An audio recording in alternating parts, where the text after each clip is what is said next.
كبيرة جدا بالثنائي الأنجولي. اتنين من أفضل اللعيبة الأفارقة اللي جم في تاريخ النادي الأهلي، لأن أخلاقهم زي أخلاق ولاعيبة النادي الأهلي.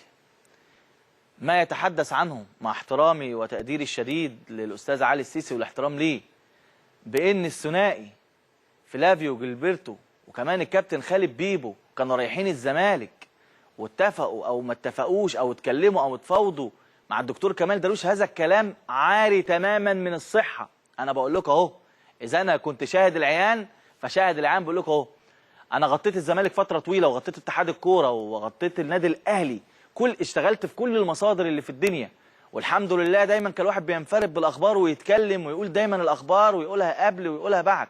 إنما لما تطلب شهادتك أقسم بالله العظيم إنه لم يحدث. يعني أنا بقول واضح وصريح. السؤال ليه في هذا التوقيت؟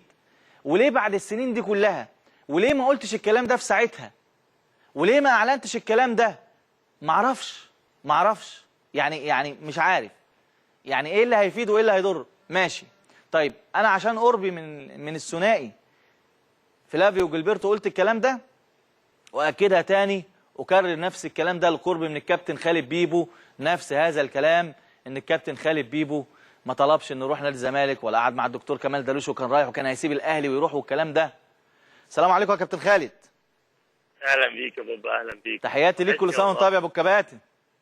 تحياتي ليك وكل سنه وانت طيب وكل المصريين كلهم بخير، ويا رب يعدي علينا سعيده ونرجع احسن من الاول ان شاء الله، وكل الناس تتجمع تاني بشكل احسن يعني. وحشنا يا كابتن خالد. انا يعني اعذرني اتكلمت نيابه عنك في حاجه، ولكن هطرح عليك يعني ما تردد بالامس الاستاذ علي السيسي مع الكابتن خالد الغندور.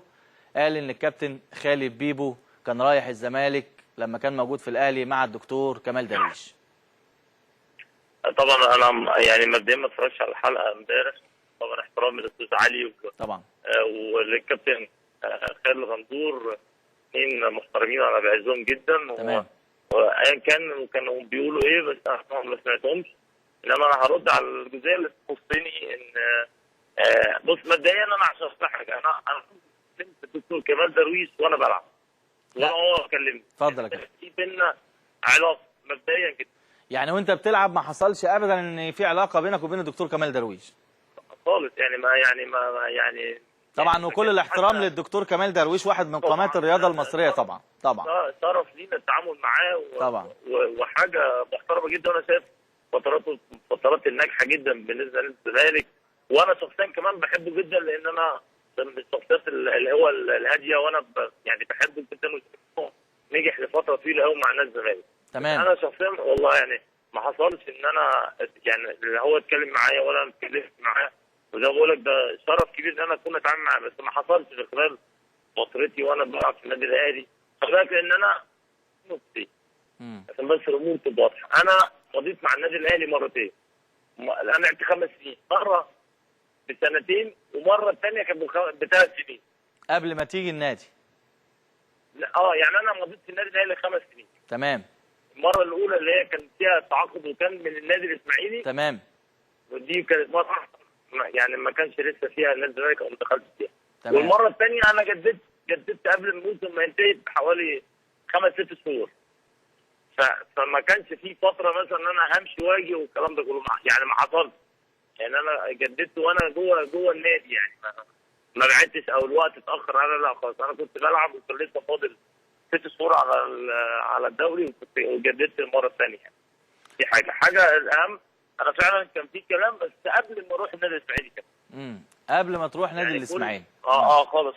طبعا كان الكابتن احمد رفعت هو المدير الفني في النادي السويس. وطبعا كلنا نعرف في مصر ان الكابتن احمد رفعت من الناس اللي بيحبوا الزمالك جدا، طبعا شخصيه محترمه، ونفسهم ان النادي طبعا يبقى احسن نادي في الدنيا. ده من حقه، وده حاجه يعني ما تزعلش اي حد. وهو كان متولي الناحيه الفنيه في النادي المنتخب السويسري. تمام. وكان ساعتها اللي ماسك المدير الفني للنادي الزمالك كان مستر كرول.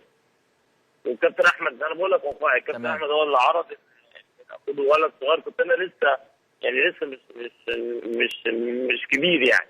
تمام. خدوا ولد، في ولد صغير في نادي السويس، خدوا ده على مسؤوليتي انا. دي المره الوحيده يا كابتن اللي كان فيها يعني مفاوضات وانت يعني. احكي لك تمام. كل حاجه. خدوا خالد. لا، كان طبعا مستر كرول كان مدير الفني للمنتخب الاولمبي قبل نادي الزمالك.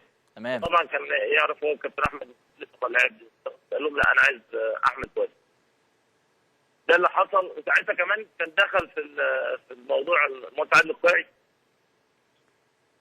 وكلمني قال لي احنا عايزينك عندنا، بس انت عايز تستوي شويه. فانا بقول لك حاجات انت اول مره تتقال.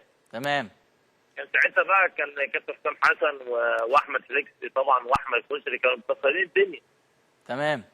لكن الكابتن عدلي قال لك احنا عينينا عليك يا كابتن خالد، وانت هتستوي سنه وانت جاي الاهلي.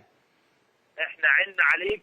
انا بقول لك الكلام ده اول مره اقوله. تمام. قال لي احنا عيننا عليك ومتابعينك. هو كلمني بنفسه يعني.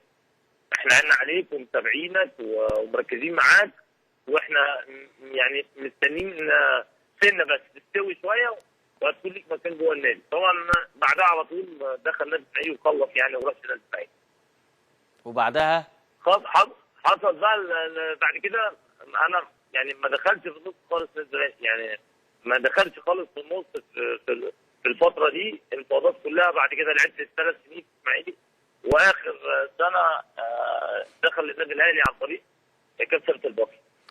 ولا دار بينك وبين دكتور كمال درويش اي مفاوضات يا كابتن؟ خالص. انا ما يعني ما انا اقول لك اي حاجه حصلت عن نادي الزمالك طبعا مع احترامي ليه. طبعا لا، احترامنا الكامل لكل الاطراف يعني. ما نتكلمش، انا بحكي لك حقائق يعني. تمام. حقائق حصلت يعني. بس كان كل الكلام اللي هو قبل ما اروح نادي الاسماعيلي يعني. في النص بتاع السكه بتاع النادي الاسماعيلي دي نادي الزمالك ما دخلش في الموضوع خالص. تمام يا كابتن. وانا مضيت اول سنه ومضيت مضيت اول مره مع كابتن البطل الله يرحمه. الله يرحمه. وكان يعني وخلي بالك المفاوضات دي ما دخلش فيها ولا واحد من النادي الاهلي اللي كابتن. يعني انا من ساعه ما كانوا بيتفاوضوا النادي الاهلي لغايه اما اول يوم ما اعرفش اي حد في النادي الا كابتن البطل. يعني مش حد رفع السماعه كلمني خالص. تمام يا كابتن. تاني مره طبعا تاني مره كان المهندس عادل القيعي، وكان في ايام مستر مالو بيه، وكابتن عادل قال لي احنا يعني احنا عايزينك تكمل معايا. على فكره انا الفتره دي كنت ما بلعبش، يعني ما كانش حتى فيها ان ممكن حتى النادي الزمالك يخش، لان انا كنت بلعب. بقالي فتره ما بلعبش، والدنيا كانت ملخبطه معايا ومتعور وعنده مشكله في ركبتي، فما كانش في تفاصيل حتى ان في تفاوض. فالنادي قال لا، كابتن عادل قال لي لا احنا عايزينك معانا تكمل معانا. وحتى يعني انا ساعتها قعدنا بالظبط 10 دقائق ومضيت ورا من غير ما اعرف انا اصلا مضيت عليه. لا، ما هو الكابتن عدلي ليه سحر كده. هو كابتن ثابت دول يعني. لا ومعلش وكابتن علاء، معلش انا اسف. تمام. كابتن علاء عبد الصادق. تمام. دي مهندس عندي دي اخر واحده. لا دي ثالث، معلش سوري انا اسف. تمام. اول مره كابتن ثابت، ثاني مره كابتن علاء عبد الصادق، مره كان الكابتن عادل القيعي. دي اخر مره اللي انا مضيت ومشيت. تمام. يعني مضيت في نص سنه ومشيت. كانت ثاني مره الكابتن علاء، كنت انا ساعتها كان جالي عقد الاحتراف في هولندا ساعتها، وانا مضيت في هولندا، ما مضيتش في مصر كمان. يعني الثاني مره دي فما دخلتش فيها نادي الزمالك خالص طول الفتره وانا بلعب. يعني هو طبعا ليه يا كابتن، هو توضيح بس للامور. كل الناس اللي بتتكلم كلها ناس محترمه، واكيد يعني بتبقى حابه تقول حاجه، لكن هو بس في هذا التوقيت. طب ليه ما قلناش الكلام ده من سنين فاتت؟ وليه ما كتبناهوش؟ وليه ما اعلناهوش؟ وليه دلوقتي بنقوله؟ وايه فايدته لما نقوله دلوقتي؟ يعني حاجات مع احترامي للجميع، لكن هي فرصه بقى اننا نسلم عليك ونقول لك كل سنه وانت طيب، ونقول لك بناء على طلب الجماهير بقى هتشرفنا بقى حلقه الفتره اللي جايه يا كابتن خالد، عشان جمهورك بقى بعت لك مئات الرسائل هتخش تشوفها على صفحتنا على الفيسبوك. طبعا انا اشكرك جدا يعني اديتني فرصه ان انا اوضح. وطبعا احترامي لجمهور الاهلي كبير جدا. اخر مره دي بقى هقولها لك في البرنامج. طيب في تفاصيل كده برضه هقولها لك مفاجاه برضه. يبقى المفاجآت دي هنعلنها هنا في الخبر ان شاء الله. ان شاء الله. طبعا انا احترامي لجمهور النادي الاهلي والكيان الكبير اللي كلنا بنحبه ونحترمه، واحترامي الكبير جدا لنادي الزمالك طبعا احترامنا للجميع والعشاق، ونتمنى له طبعا دايما التوفيق.